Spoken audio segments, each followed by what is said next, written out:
اچھا حضرت، دانت کے حوالے سے بھی فرمائیے گا. ہم نے نقص کی بات کی ابھی، دانت کے حوالے سے کیا حکم ہے؟ کھیرا ہونا صحیح ہے نہیں ہے؟ کچھ لوگ ایسے ہوتے ہیں جیسے میرے گھر کا پلا ہوا ہے اور مجھے پتہ ہے کہ یہ 2 سال سے اوپر ہو گیا بڑا جانور، یا بکرا جو ہے وہ 13 مہینے تک کا ہو گیا ہے، لیکن دانت نہیں توڑے، تو پھر کیا حکم؟ اگر تو اونٹ ہے تو اس کے 5 سال عمر ہونا ضروری ہے.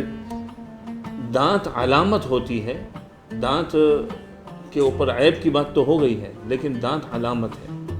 دانت اگر کم نکلے، پورے نہیں نکلے لیکن کھا سکتا تو کوئی مسئلہ نہیں. عمر اصل ہے، دانت سے تعین ہوتی ہے عمر کی. بالکل ٹھیک ہے. گائے کے اندر عمر ہے 2 سال کی، بالکل ٹھیک ہے. اور بکرے میں عمر ہے 1 سال کی. یعنی کہ 1 سال ہو گیا، 12 مہینے ہو گئے، 13واں مہینہ شروع ہو گیا. 2 سال ختم ہو گئے گائے میں اور تیسرا سال شروع ہو گیا. اور اسی طرح جو ہے جو دمبا ہے اس کے لیے بھی 1 سال ہے.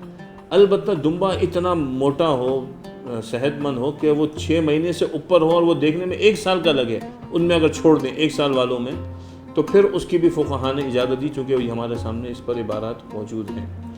تو ان 4 قسموں میں سے جس میں بھینس بھی شامل ہے قربانی ہو سکتی ہے.